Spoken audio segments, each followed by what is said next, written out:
Rohit Gera, Managing Director, Gera Developers, joining us from Pune.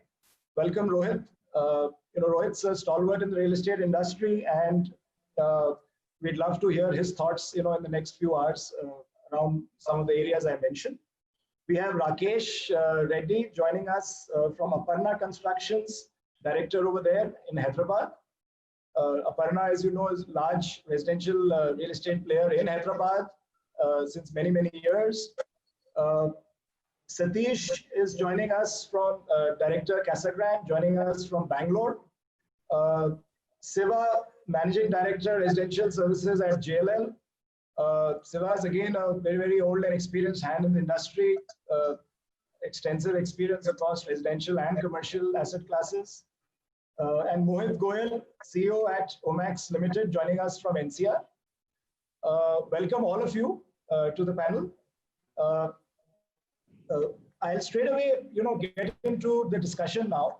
And during the discussion, once or twice, you may see some polls coming up on the screen. This is a very interactive webinar, so we may do a couple of polls as you speak. So please don't get distracted by that as an audience or as a panelist. And they will go away from your screen in a few seconds after they are shown up. One of the things we've seen recently is that on our site as well is that, April, there was a big impact on the traffic and, the inquiries coming on the platform on 99acres. But as the lockdown started easing, we've started seeing traffic really bounce back in most cities, more in some, a little less in the others. But there's been a good, comeback of traffic and inquiries on the platform. And this I'm talking of the last, couple of weeks as we speak. Right now, as the lockdown is easing, this is to the panel members. What are the kind of things you are witnessing on ground in terms of inquiries that your team is getting for the projects that you're selling? What changes are you seeing in terms of site visits, in terms of actual transactions and bookings as well, as the lockdown is easing? Maybe we can start with that, and I request all the panelists to share their opening comments around this.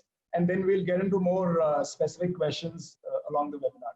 So maybe Rohit, we could start with you, and then I request everybody else to also share their opening comments. Thanks, Manish. Very happy to share my thoughts.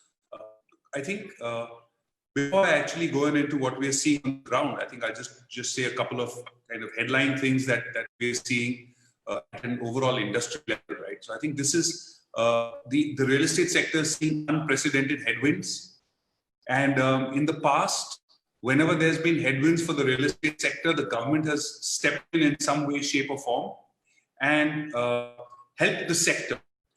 One of the things that at least I personally see is that this government has been very clear over the last 6 years that they are not interested in giving any sector-specific bailouts or benefits. And this time around, what's really different is that this industry, the real estate sector, developers, the financial institutions, all you guys have to together get out of this current situation. So that's like one sort of large change that we see. I think that there still continues to be uncertainty in the job market, right? That uncertainty in the job market is also spilling over to sentiment. But one of the things that we're realizing, and as we see people coming back now to starting to inquire, as we've seen inquiries increase and as we've seen people actually coming to buy, there are a couple of very clear trends that we're seeing.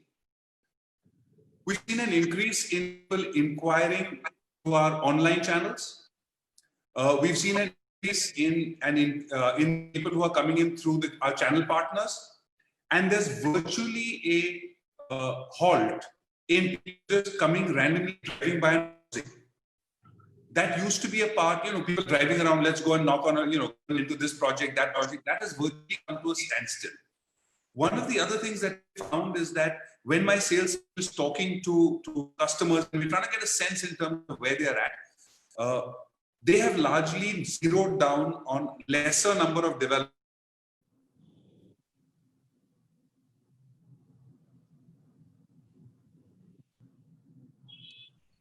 Work in the online space, they're talking to their brokers, narrowing down because they want to minimize their inspection of the construction sites. They want to expose themselves as less as possible. And therefore they're picking and choosing online and through their advisors, and then only going to those handful of projects then to make a selection. So I think this is a good thing if you're going to actually do due diligence and homework, which I think is something that we need to see happen in the industry substantially. We're also finding that people want to make appointments and come in and randomly walk in. We're encouraging them to do that. At all the sites, you've got proper cleansing systems, you've got proper disinfecting systems in place, so it generates a level of confidence and comfort. And as people's confidence comes back, I think that they're going to come back. The COVID period has only caused the demand for housing to go down, right? But in fact, I believe the need for housing has gone up. And this is in two areas. One is whatever size homes people had. I think 90% of the people have found that their homes are too small, right? They felt really cramped, 90%. And the other thing is everybody who's a tenant has felt deeply insecure. Just the appalling way how housing societies and people have treated tenants and behaved with them. I think it's despicable, but the impact and the outcome of it, they are much more open now to looking for a home, settling down and buying a home. So I think these are some of the very high level kind of trends and things that we're seeing. And so I'll stop here and happy to kind of hear the other panelists' point of view and then get into whatever questions you may have. Sure, thanks Rohit. I think the point you mentioned around buyers being even more selective to step out when they have to, and minimize their risk of stepping out was quite interesting.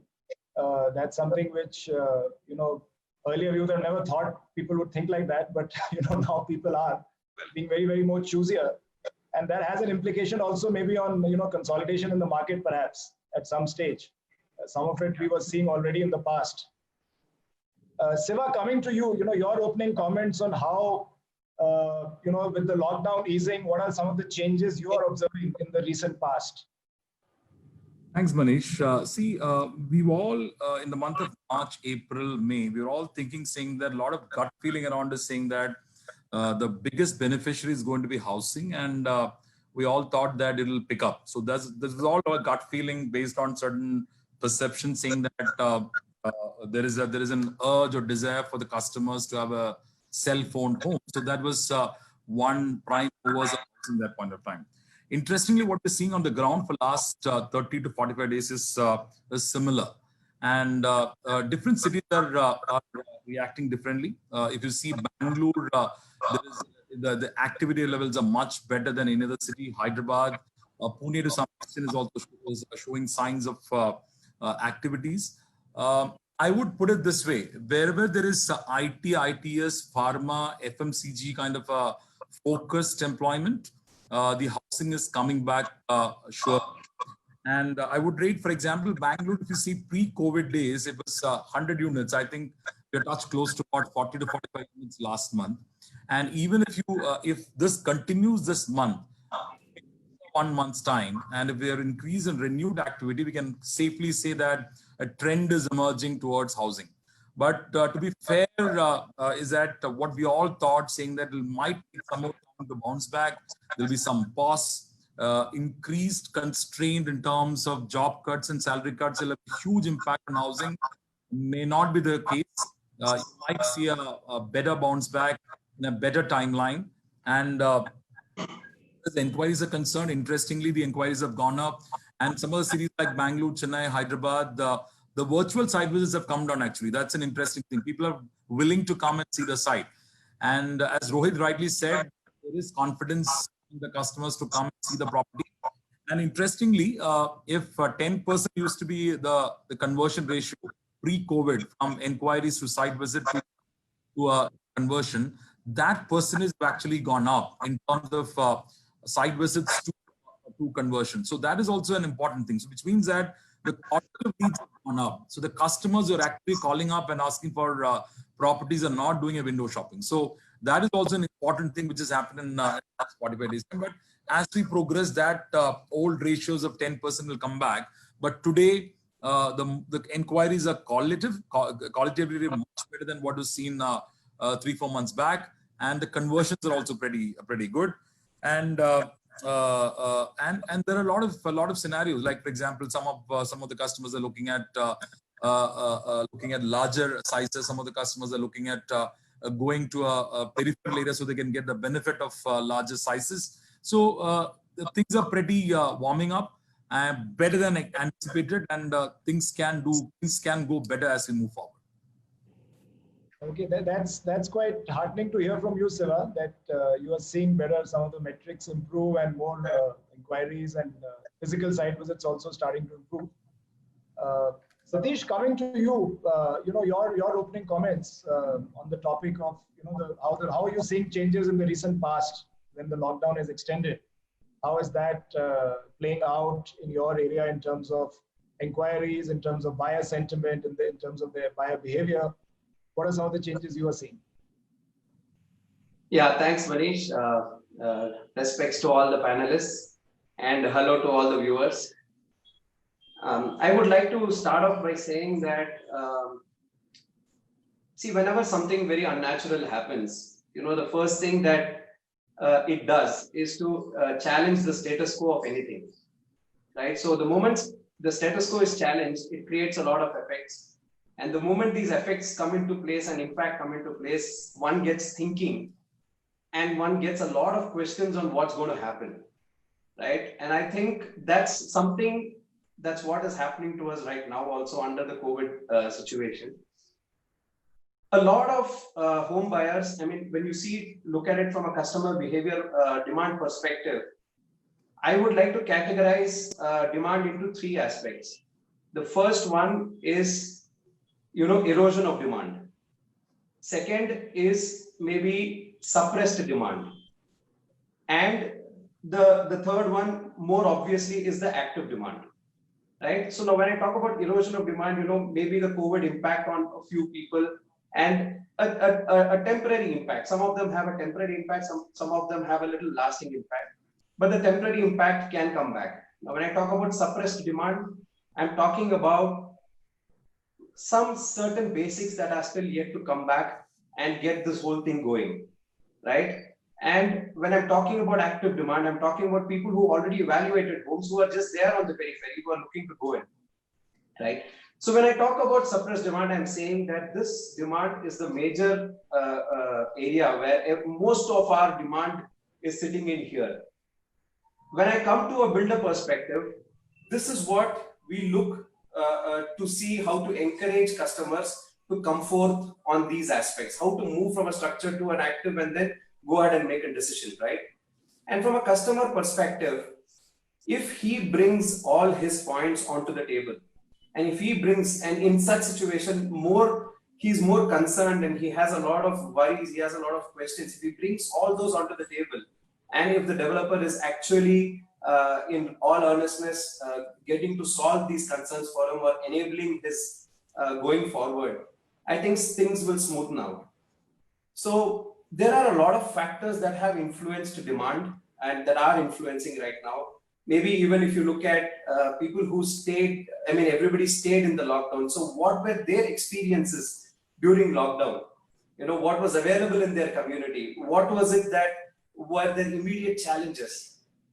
These are the things that would define their perspective to looking at, what they would want to a decent extent. I'm not saying it will define the entire home buying. And also, there are certain decisions made by certain industries where they are saying that, probably we will continue work from home, maybe the IT sector, some companies in the IT sector. So this will also redefine home buying, and this will also help in shaping how this industry is going to move forward. So yeah, these are very, the interesting times are just opening out.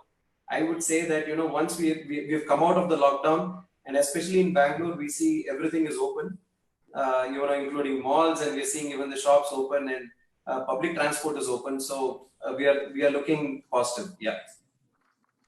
Okay. Thanks, Satish.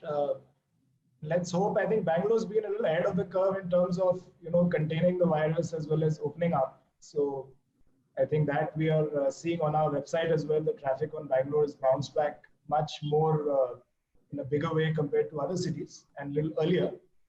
And let's hope that that kind of spreads to other cities as well in a positive manner. Mohit, coming to you, well, your opening comments in terms of the impact of this prolonged lockdown. How is that impact changed in the last couple of weeks in terms of buyer inquiries, in terms of buyer behavior? So I think most of it is said, and we should be taking more questions from the audience, and that's what I want. But I want to quickly make a comment here is that we represent as a company, we represent tier 2, tier 3 cities.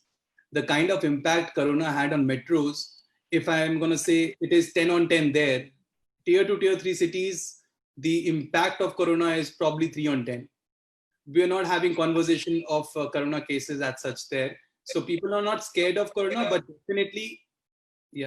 definitely, the whole euphoria of, why to buy right now, we can buy it later, why do we take any risk? This question of we can buy later or probably the rates will fall down.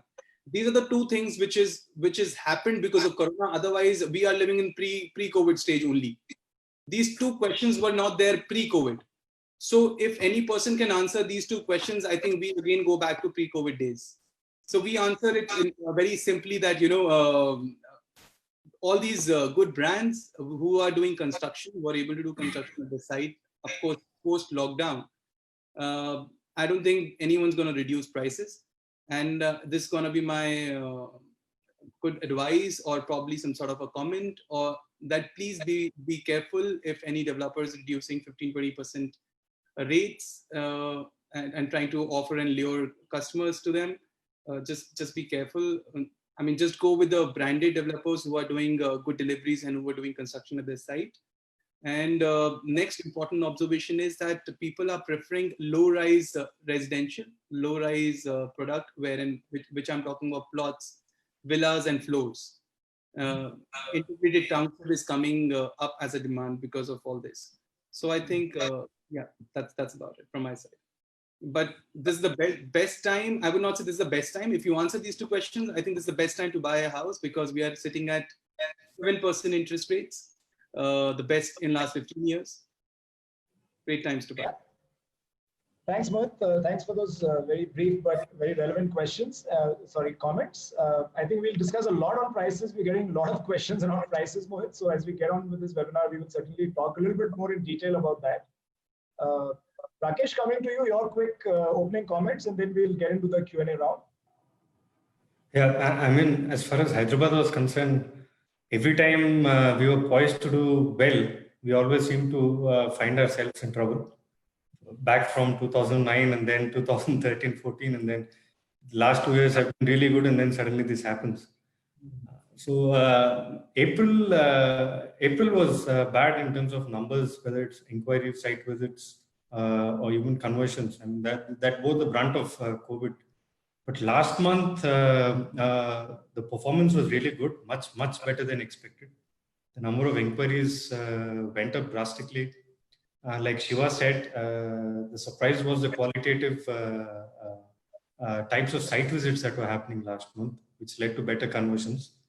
And we, in fact, saw almost the sales recovering to about 60-65% of our pre-COVID numbers.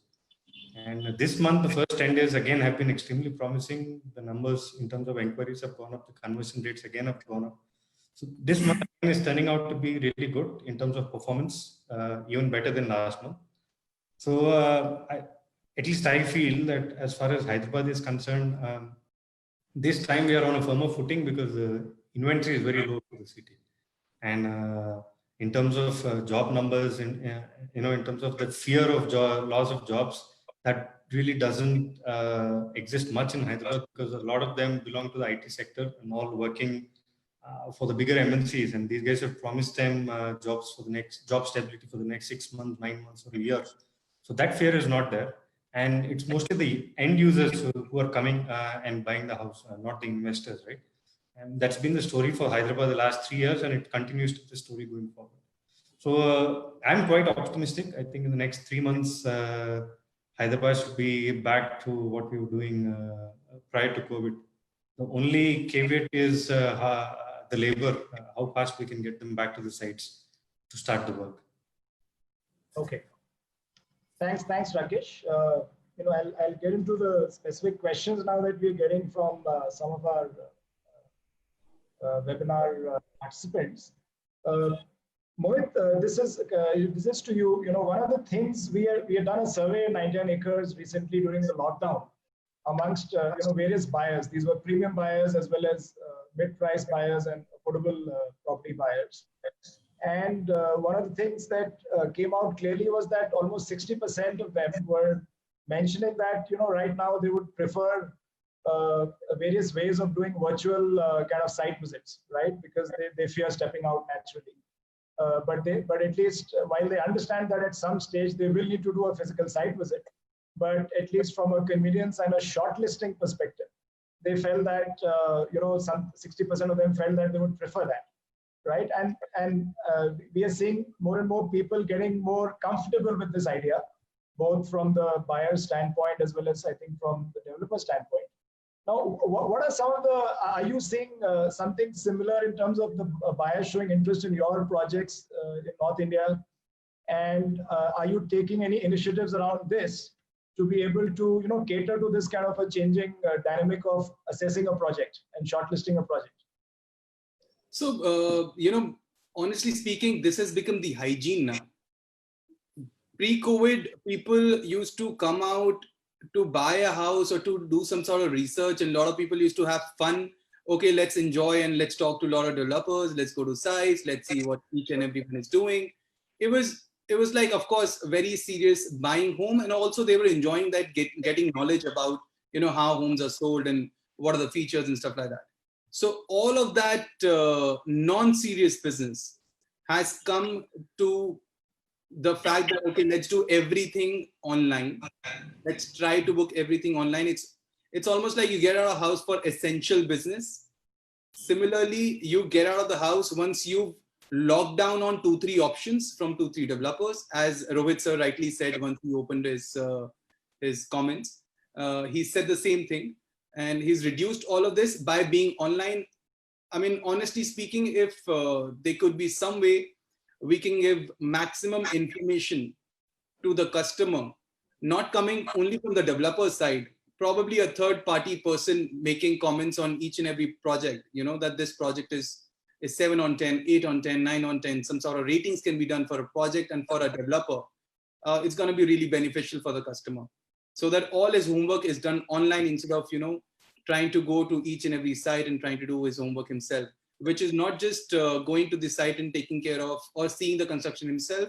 It is also about all the legalities and all the RERA work and stuff like that, because even after RERA, it is not absolutely clear for the customer what all is written on the website. If in a very simple, plain vanilla language, customer can understand, that this developer is doing fine, this project is fine, it's going to be really beneficial for the customer. And we are seeing it because in tier 2, tier 3 cities, usually people, it's a small city, people generally get out of their home and they visit everything themselves. They like to talk to a lot of people, a lot of brokers to decide what to buy.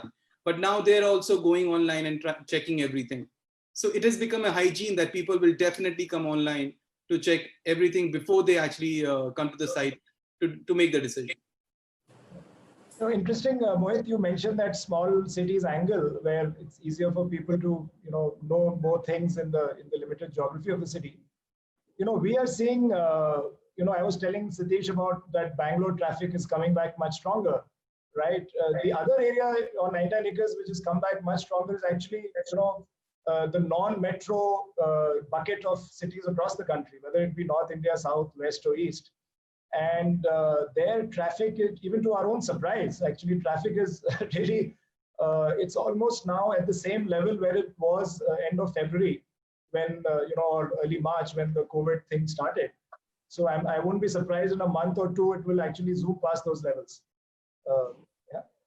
Rohit, coming to you, again, this whole aspect of seeing properties virtually, as well as I know that a lot of your portfolio is a lot of premium, you cater to more premium projects, premium buyers. Rohit, are you seeing any resistance in terms of this set of buyers with respect to coming for physical site visits or in terms of how they engage with your team?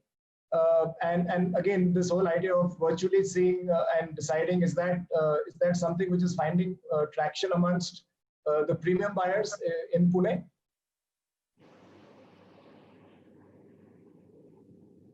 Manish, I'm sorry, I was bumped off for the last second. Can you just repeat your question? Because I didn't hear it at all.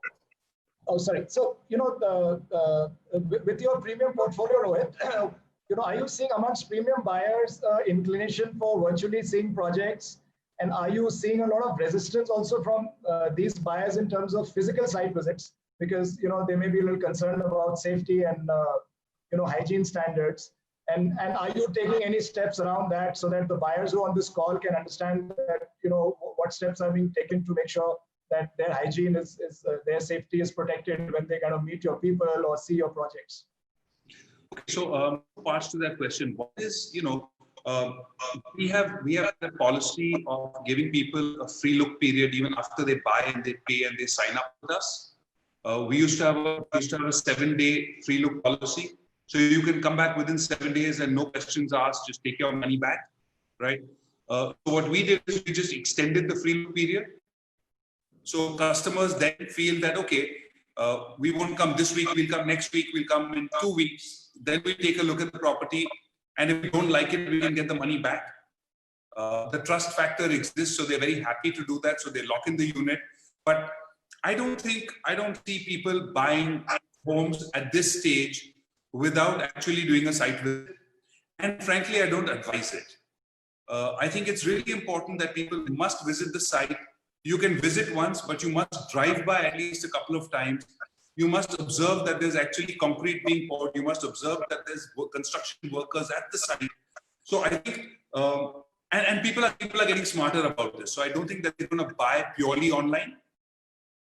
So that's the first part in terms of what they're doing. But like I said earlier, they're shortlisting offline. They're shortlisting online without coming to the project site, and then they're going ahead and selecting and deciding. From the longer term perspective, my own view is, I don't think that there's going to be dramatically different changes to the way we live and to the way we function. It's a matter of time before we start reverting to the way we were used to for so many decades. The one lasting change, though, that I think will happen is the use of technology, because I think people, whether it's even for meetings, right, for webinars like this, it's just completely transformed so many things. I think use of technology in the home search is going to play an integral part going forward. But the last mile is still going to be happening, feet on street, on the ground, go and actually experience the dust in the air of the cement. And that's highly advisable for customers today, even more so today than ever before. Thanks, Rohit. You mentioned, like all of us talking here and sharing our views with the buyer community. We recently launched a product in the market around webinars, where we are getting buyers to actually engage with the sales team of developers like you. And to our own surprise, we were very pleasantly surprised that there's very high quality engagement. It's not that every person wants to come for a 1 hour webinar, because 1 hour is also a long time, right? But it gives the builder side an opportunity to talk about what they want, what they have in the project, its USPs.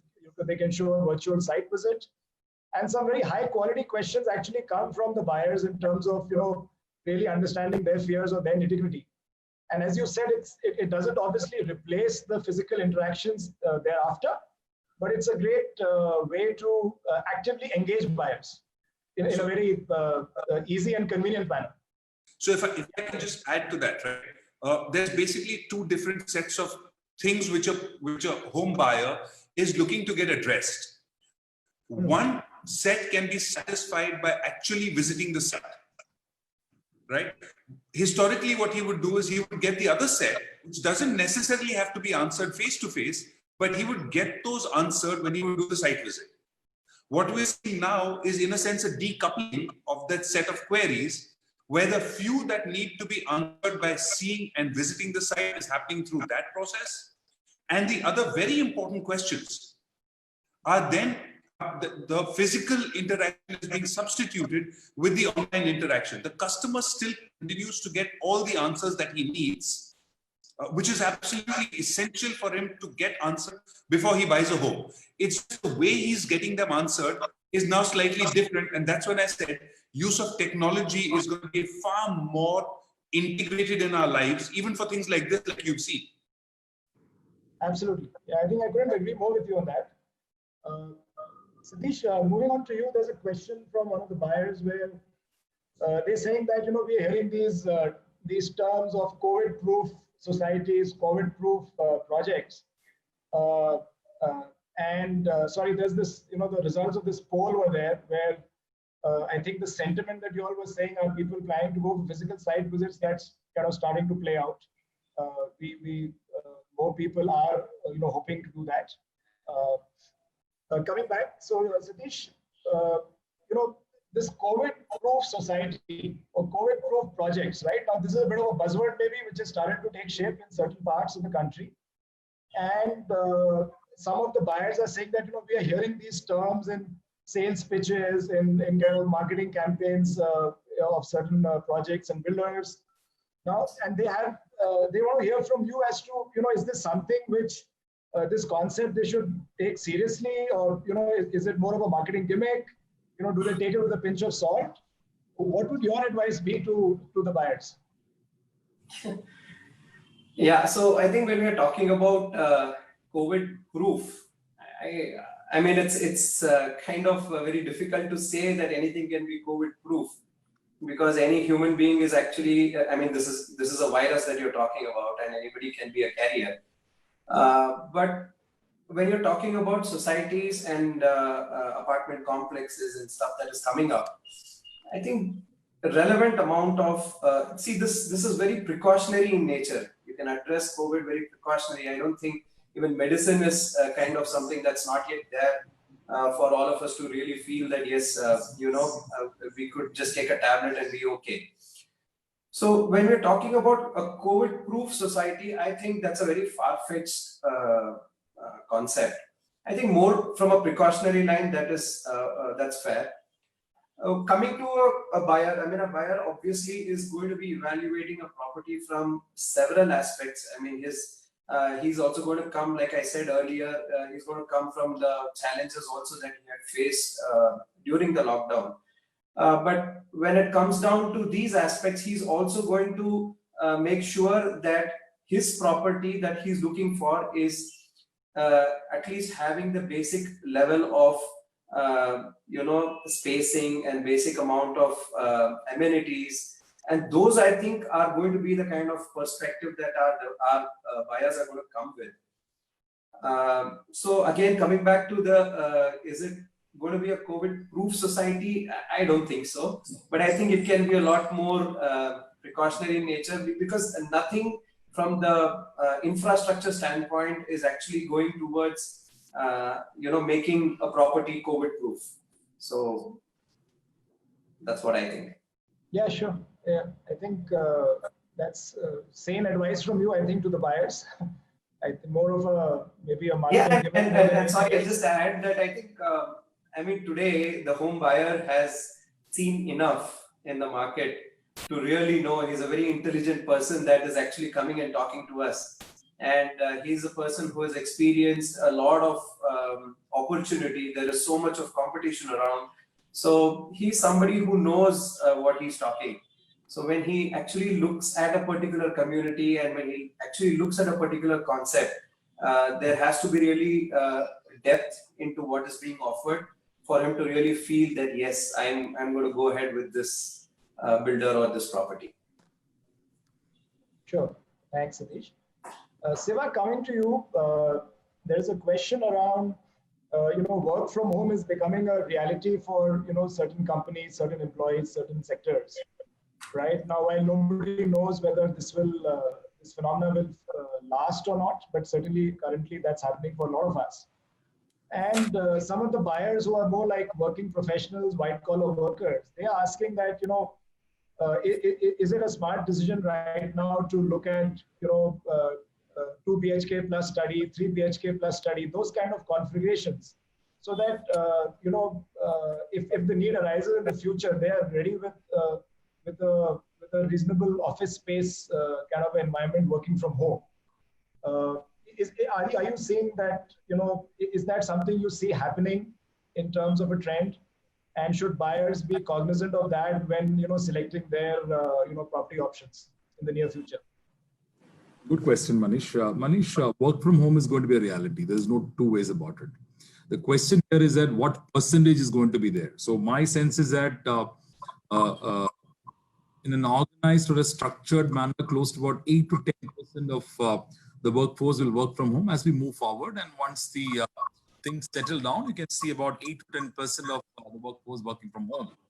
And this will have a huge impact from a housing perspective. So, for example, I'll tell you, if you take Bangalore as an example, there are areas like, for example, Whitefield. Whitefield is currently around 9,000 to 9,500 rupees per square feet. There are already inquiries coming from customers looking at Whitefield closer to an old Madras road, which is around 5,000, 6,000. So what work from home does it, in addition to the other dynamics of Bangalore, where nobody is wedded with any location in Bangalore, is that the flexibility for him to look at a larger space and a property that he likes. So some of the guys today might be looking at an apartment because he can't afford a villa, might go to a peripheral area and look at a villa. And that could be a byproduct of work from home. That could be a possibility going forward. So the second aspect is that, yes, you're right. The work from home also will create a study room or a carved out space within the bedroom. So rather than creating a study room, I think the affordability will take a hit. A 2 BHK or a 3 BHK apartment, the customer would like to have a carved out space in the third bedroom or a second bedroom for an exclusive area for working from home. And also, it's also a possibility that developers will also extend the business centers or the kind of facilities that you can work from the clubhouse or a kind of facility within the premises. And that also come up in the ladder as we move forward. Like, for example, today, a pool, health club, all gets a priority. Likewise, as we move forward, a business center within the project also becomes an important aspect. So there are good things as our takeaways for the housing sector from the COVID. I think Rohit has. Mohit, you wanted to add something? Rohit, you wanted to add something? Yeah, I'm not so sure as from a developer's perspective that I necessarily subscribe to that school of thought that customers will necessarily want larger space and go away a little bit, because we have to keep in mind that that our customers who are employees of other organizations change jobs, right? So you currently have a job, you currently work for an organization where they may be amenable to work from home, but you don't want to limit yourself by moving to some other place, right? And suddenly you say, oh my God, I'm further away, so I'm not going to, the work from home suddenly increases my commute. So I think, yes, to an extent, some people may, okay? Entrepreneurs, certainly it improves this thing as far as entrepreneurs is concerned. But I think what consumers ought to look for, and I think they're starting to look for, is the kind of, within the similar area, is there a planning where there is adequate infrastructure, right? Are the internet speeds adequate there, right? How do they connect up in a manner? Is there a small little study niche which is available? Privacy is really important when you're talking about work from home. So while I have my own questions about how much of the population will actually work from home, right? I think some of these things about, when you overlay job switching, and some companies allowing it and some companies not, for confidentiality and other reasons. So I feel that really what customers are starting to look for is the infrastructure.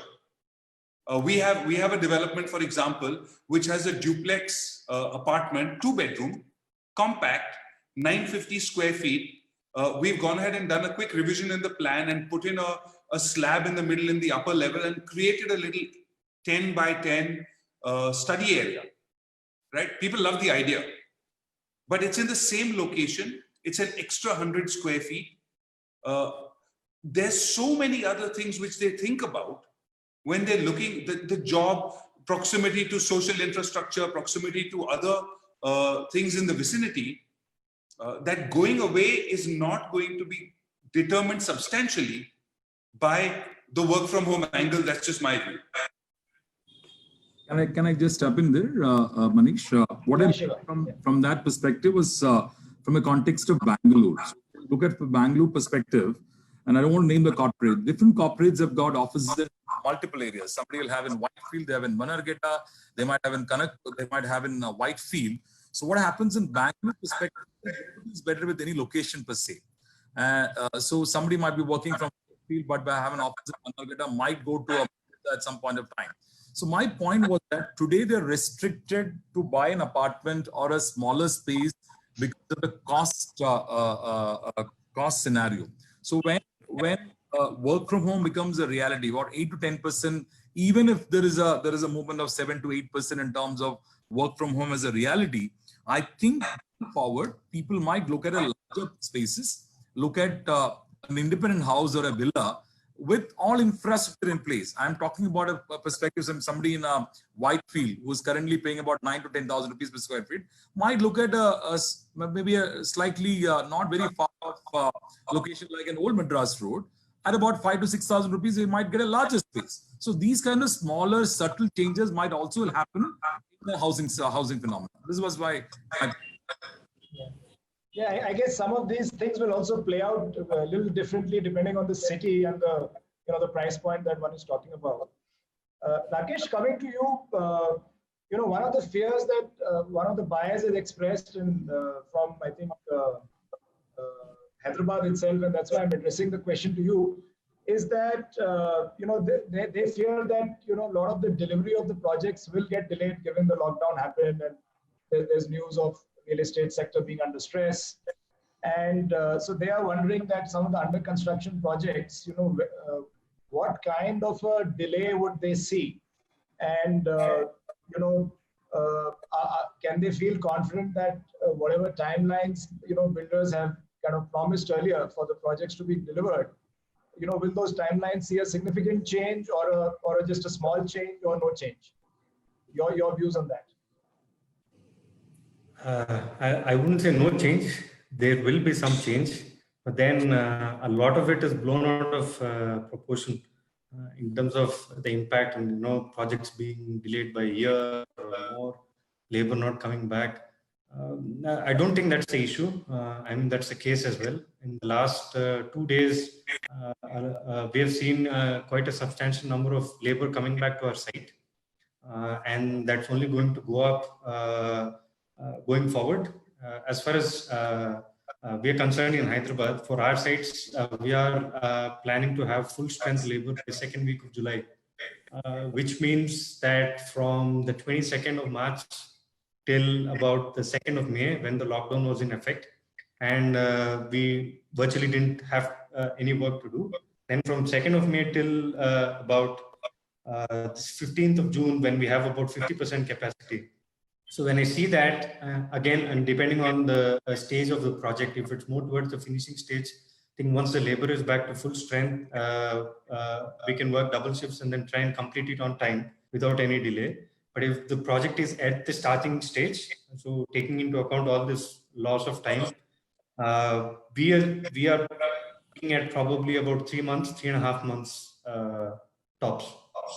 But that's already factored into the grace period when we are already talking to the customers at the sales stage itself. So that's not really something beyond what they've already seen in the documents.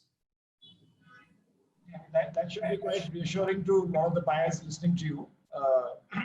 That the delay will just be a few months and not a very long delay as a result of this. Mohit, coming to you, and I'm going to talk a little bit about buyers who are asking about home loan rates, and we've seen that home loan rates were recently also again further reduced by SBI very recently. Right now, a lot of the buyers are people where there is, of course, they are salaried class, and there is some pressure on or some risk of salaries going down or some job losses as well. At the same time, they're saying we are seeing attractive interest rates from some of the banks in terms of especially those buyers who've been in the market for a while and were looking to buy.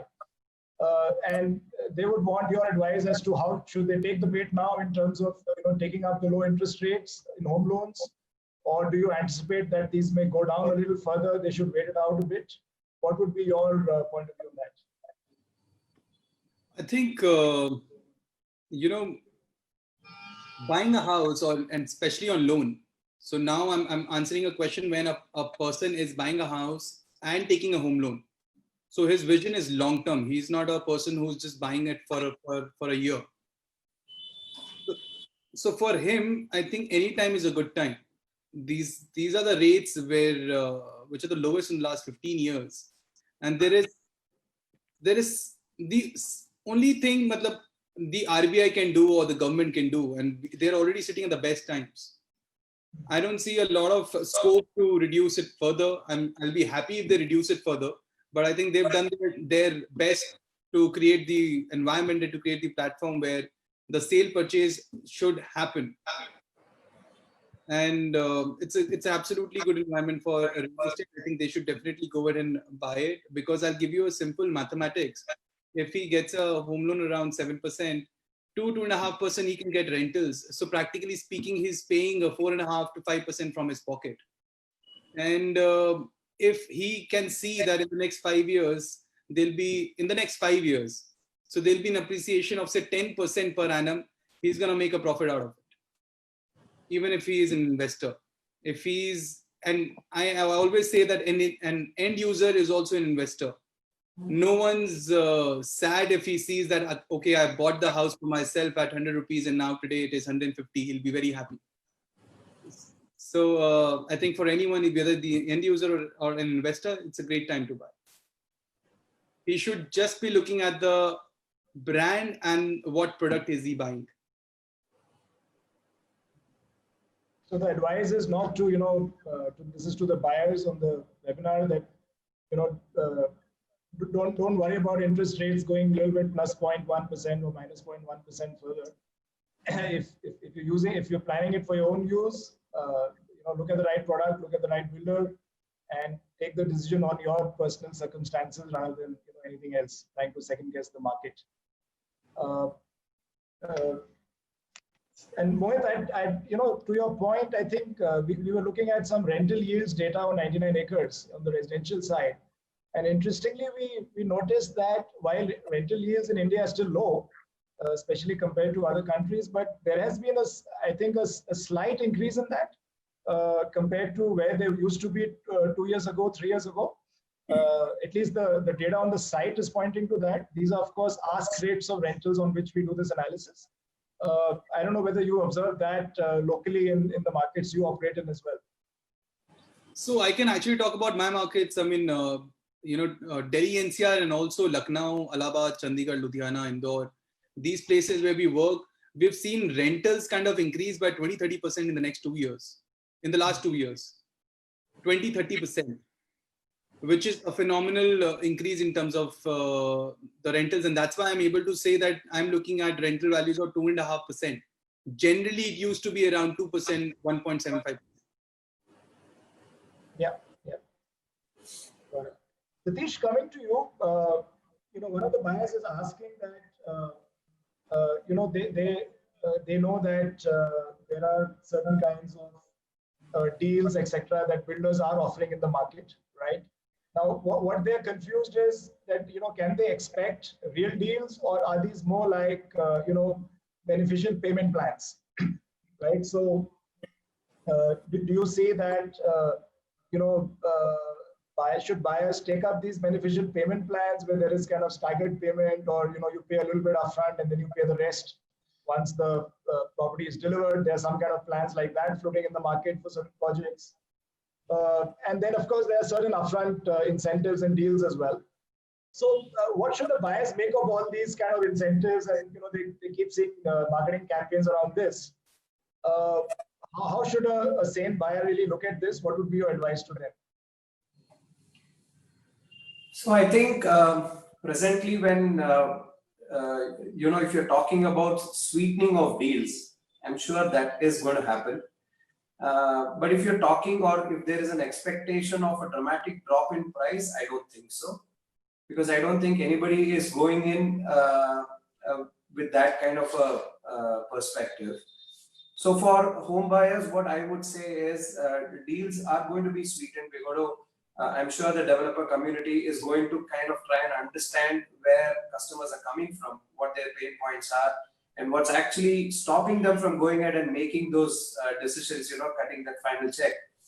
So it's going to be a lot of tailor-made, and I'm sure each city and each micro market in every city behaves very, very differently. And the customer class across the segments, whether it's affordable luxury or ultra luxury, are going to be slightly different. So if you ask me, deals are going to be placed on the table. There are going to be a lot of customization that's going to be there. There are not going to be any dramatic drops of prices because the developers have already invested and they've already gone ahead with their properties with a certain expectation. So when buyers are approaching developers, I think it's fair that there is a very open discussion and a very transparent share of how things are being perceived, and then we can help them understand how the whole thing is shaping up, and I'm sure they will come along.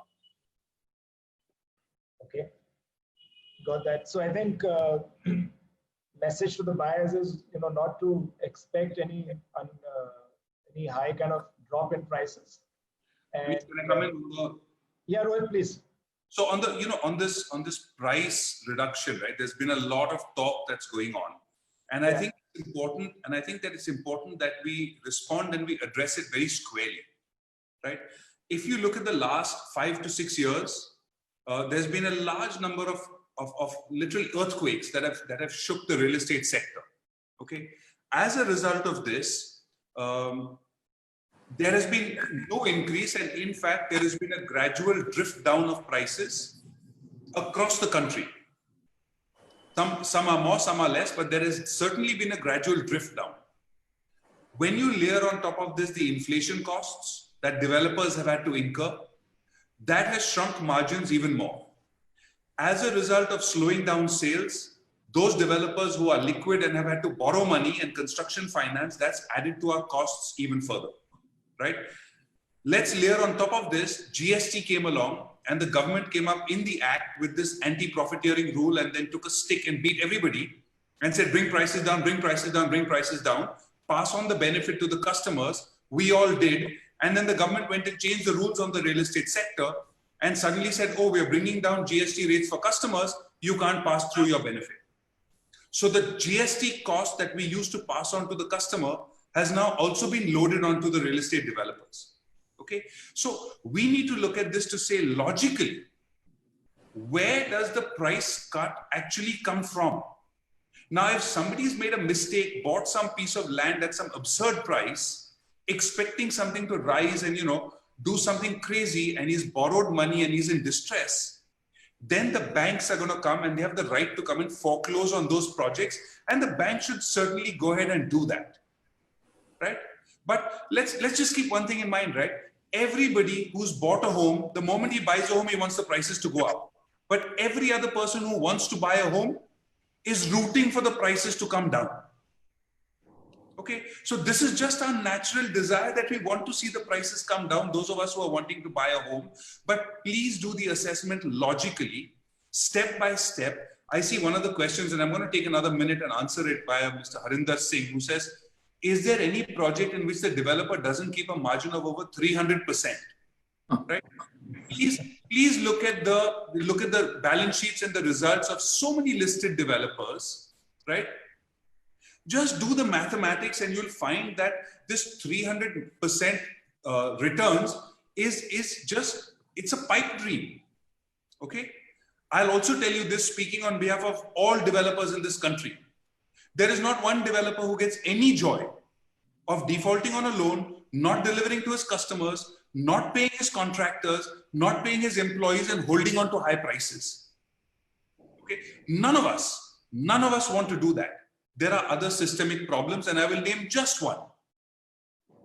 Today, if we sell more than 10% below the ready reckoner rate, below the circle rate, the developer has to pay income tax on the difference between 0.9 into the government circle rate and what he sells at. We pay income tax on unearned income. The customer has to pay income tax on that same unearned income. The customer has to pay stamp duty at the circle rate. Why is it then that the government must receive their pound of flesh, cut off the arm of the developer and say, we want our tax, we want our stamp duty at our price, but you sell at a lower price, right? And let me tell you why this doesn't work. In the entire secondary market, nobody wants to buy homes below the ready reckoner, below the circle rate, because it attracts the attention of the income tax officer. Where you're buying at that lower rate, the assumption is black money's been paid. There is not one person who wants to attract the attention of the income tax department in this country today. So we have a systemic problem. Let's accept it, and let's not keep flogging the real estate developer for not bringing down prices. We are businessmen. We want to do business. We want to make sales. Let's get together and find a solution to it. But this 300% developer margins kind of stuff is you know, it's a fallacy. It's not true. We need to change this mindset. Thank you. I think, thanks, Rohit. I think very well articulated. Just adding on to what Rohit said. Yeah, please. Yeah, just adding on to what Rohit said. I mean, that was a very passionate, explanation of the line from the point of view of real estate players. Agree with him completely on that. We were supposed to have increased our prices 2 months ago, just before the COVID hit. And then all of this talk about real estate price going north. I mean, real estate industry is the boogeyman for any problem, whether it's demonetization, whether it's financial crisis, whether it's COVID. The first industry that's talked about is real estate, the price is going down, or black money coming out of circulation. So, and we had unhelpful references from the bank senior bank personnel, and then recently a minister.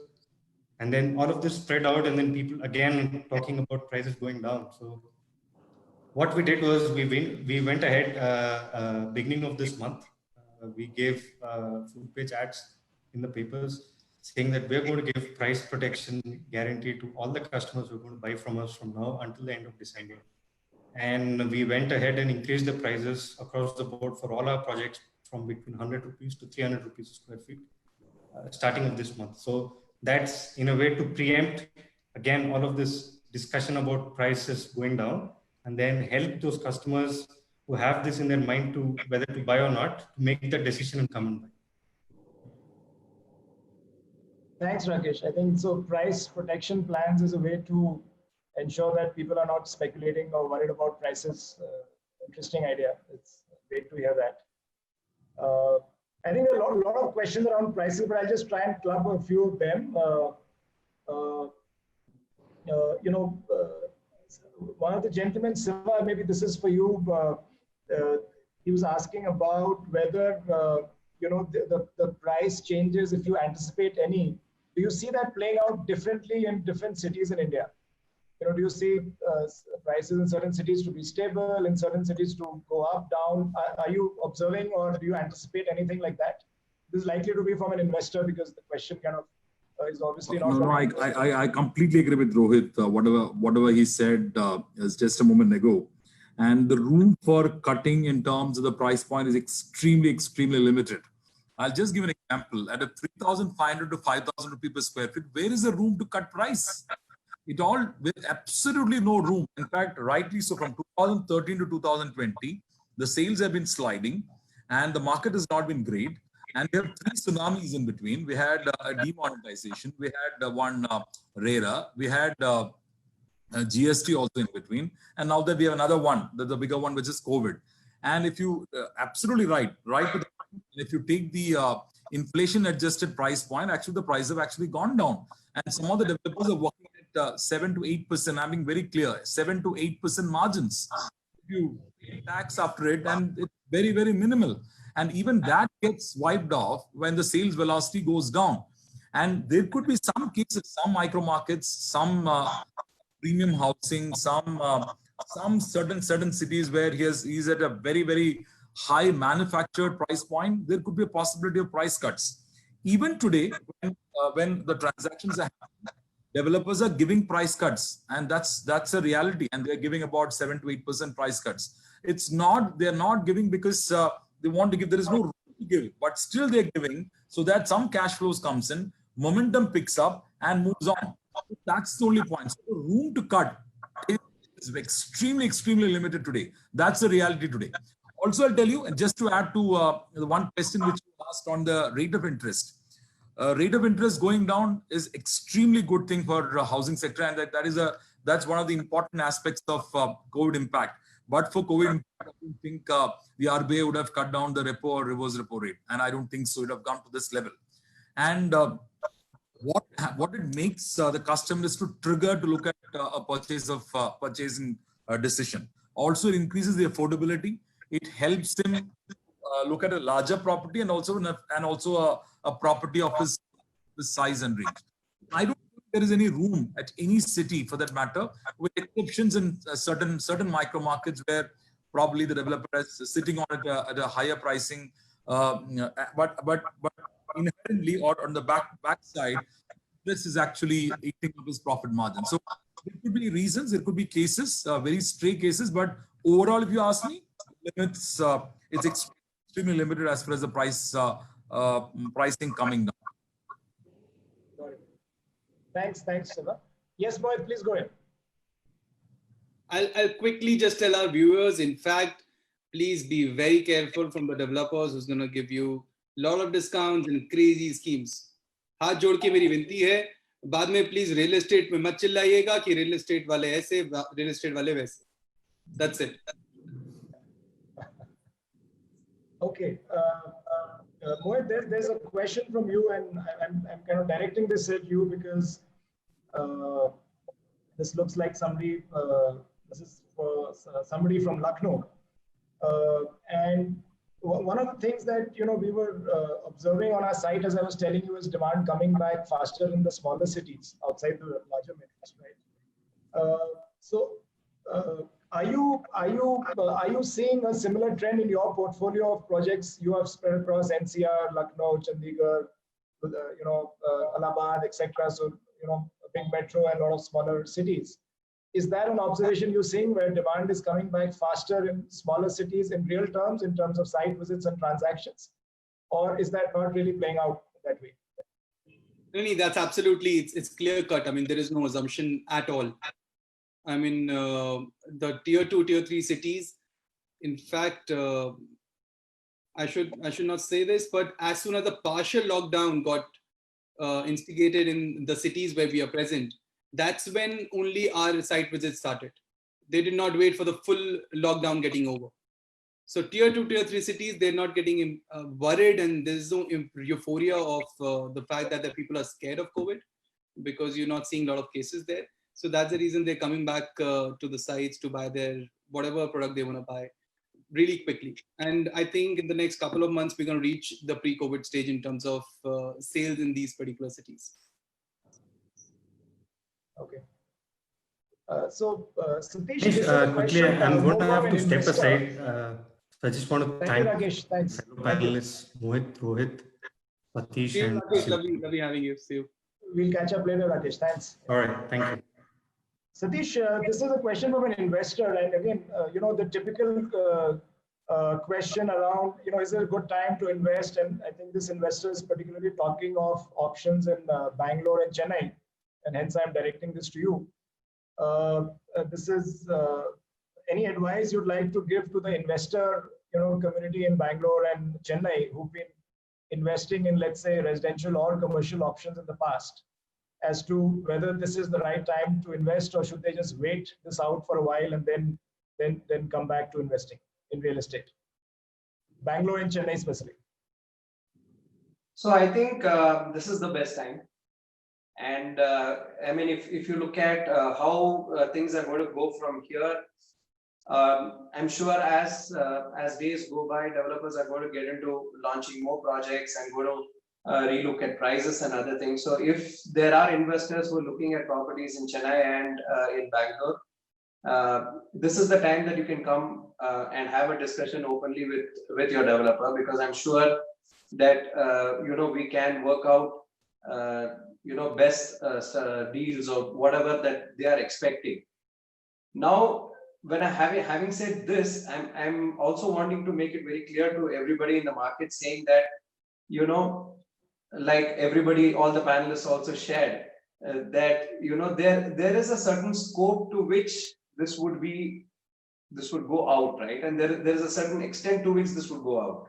So I'm sure even the investors, when they are looking at, they are looking at buying at the lowest, they're looking at buying at the best rates, they're looking at buying at locations where I'm sure they think are going to appreciate very dramatically.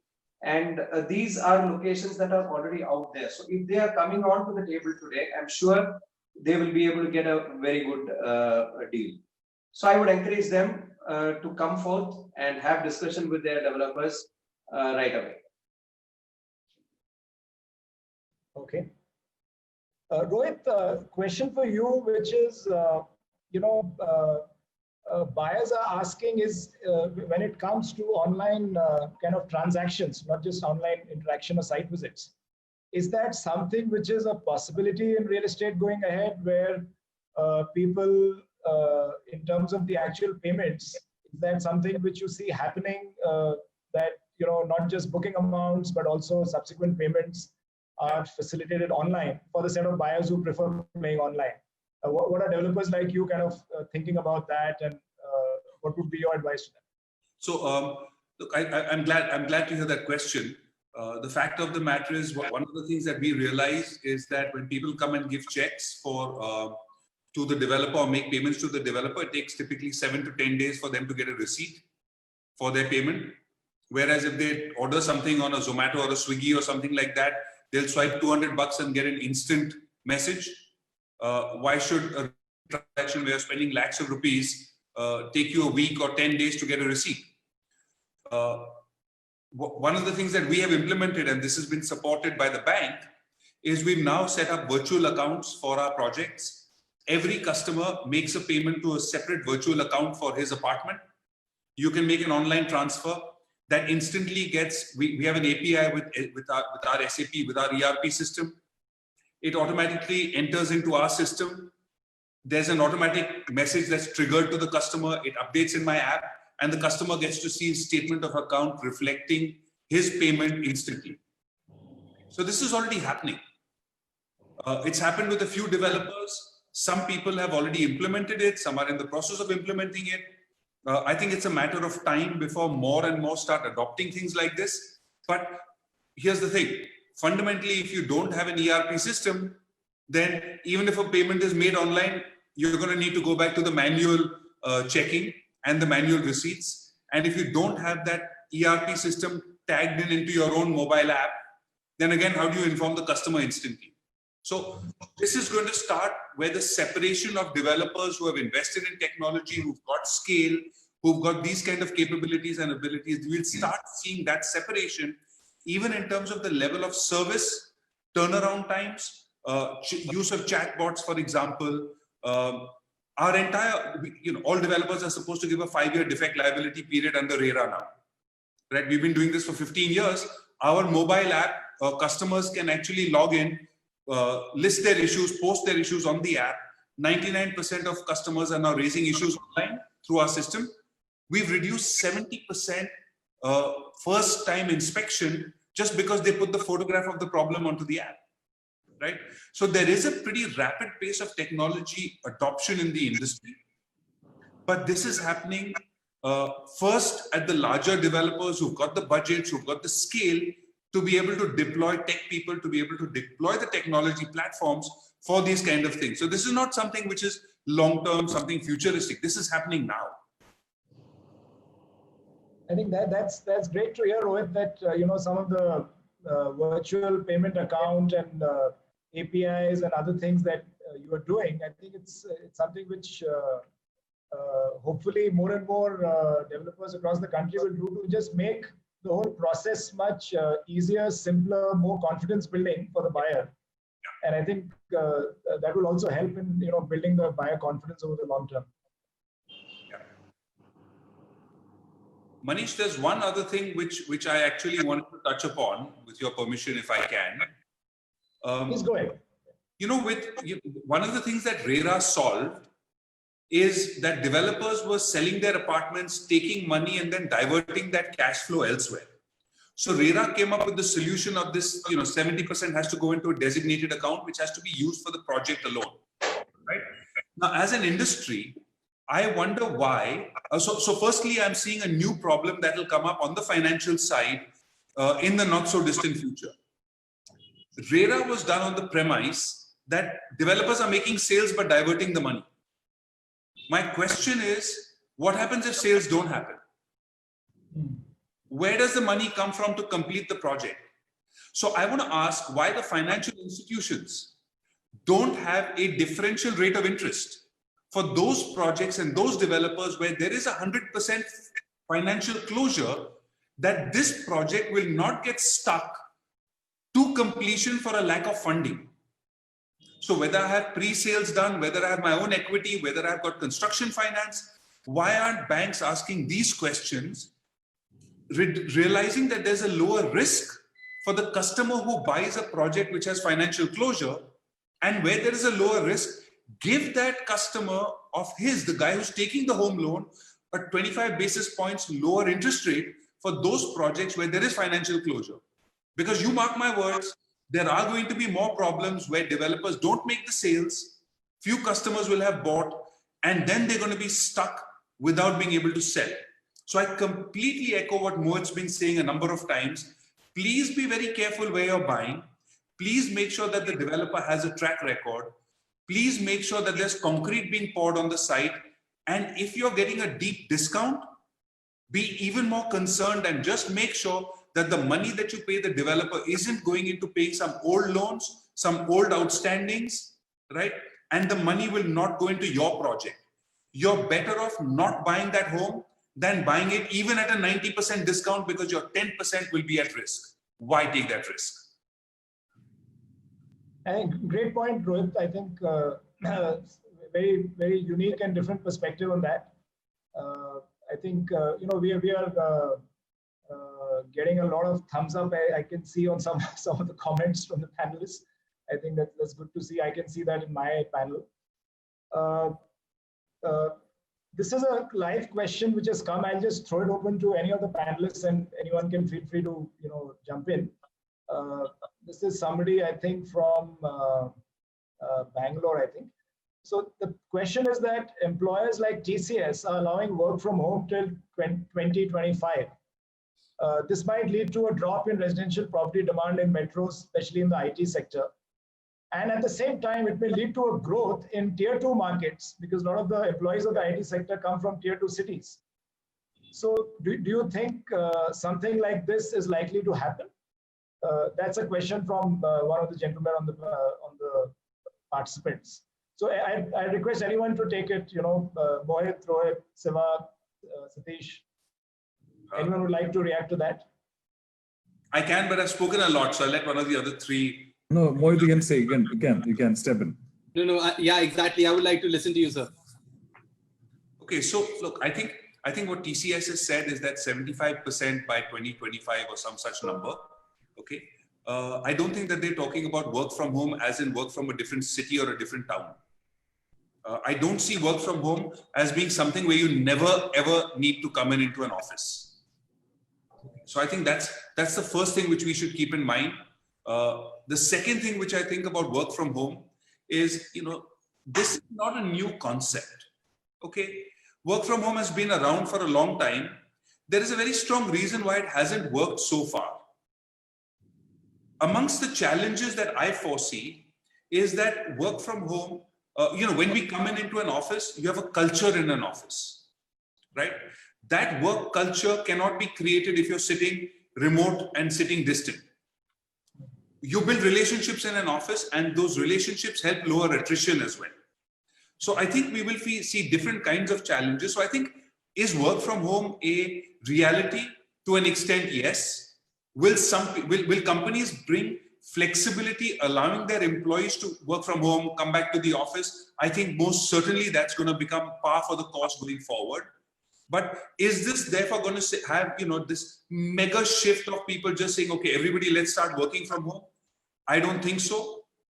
I also think as people, all of us need and like to be supervised.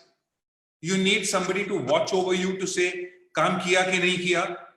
Right? We're so used to that. Working from home, you got to do it yourself, and you're expected to get the job done. Okay. The only way for work from home to then actually work for the employer is if there is a system, there is an AI-based system running in the background on your computer, where if you're opening up your personal Gmail, or if you're not typing in that many keystrokes, or you're not doing that much stuff, it's getting flagged to somebody in IT and they're coming down on you. There is nobody who likes to have themselves being watched from behind their computer screen, what they're opening, where they're typing, and what they're doing. So work from home is very successful if you can actually track output, right? You can see how many phone calls somebody's taken, how much, if it's very clearly measurable. A lot of work is not completely measurable in that manner. So I think, yes, work from home will be part of our new reality, but it isn't going to be the only reality. Yeah, I think Mohit wanted to add a point. Please go ahead. Yeah, I think I pretty much agree with whatever sir is saying. I'll just quickly add to whatever we've done. I'm not going to speak on behalf of a lot of other people. I'm just going to say what I've done in our company.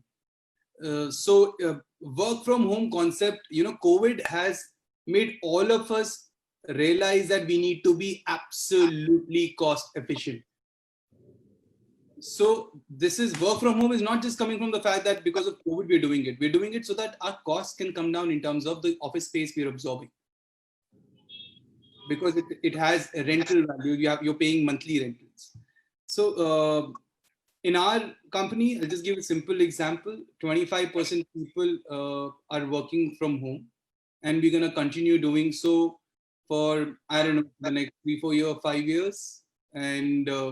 And we have projects in Delhi NCR and as well in two tier 2, tier 3 cities. So I'm not going to be partial to tier 2, tier 3 cities.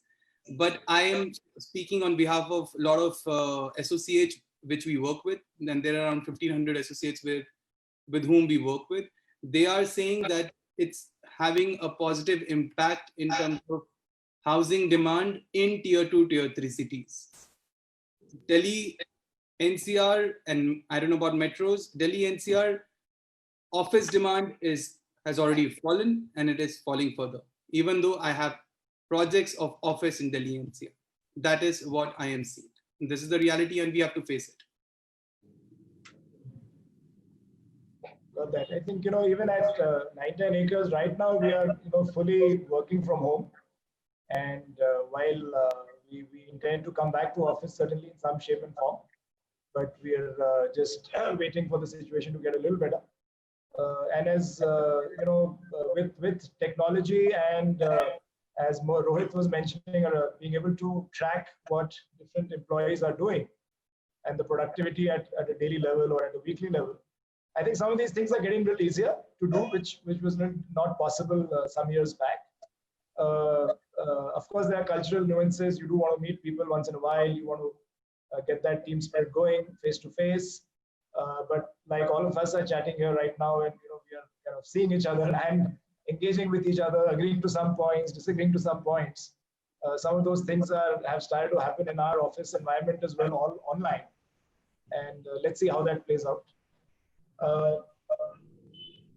I think I've got a couple of more questions, but they are largely on the same lines that we've already discussed, so I'll skip those.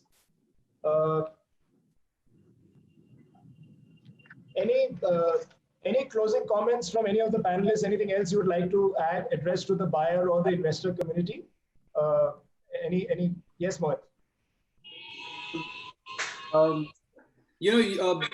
Any buyer, if I'm a buyer, if I have like, say 50 lakhs to a crore rupees, and if I want to invest in real estate or any other kind of investment scope, I'll definitely choose real estate, looking at whatever has happened to the other investable places.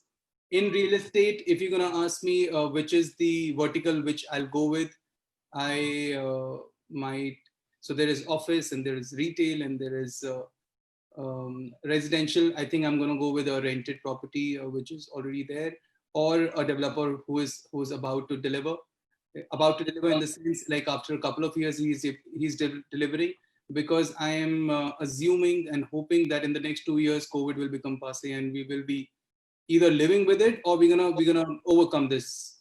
So these are the two kind of my views which I can share with my viewers while they decide what to buy and how to buy. Thank you. Yes, sir. Please go ahead.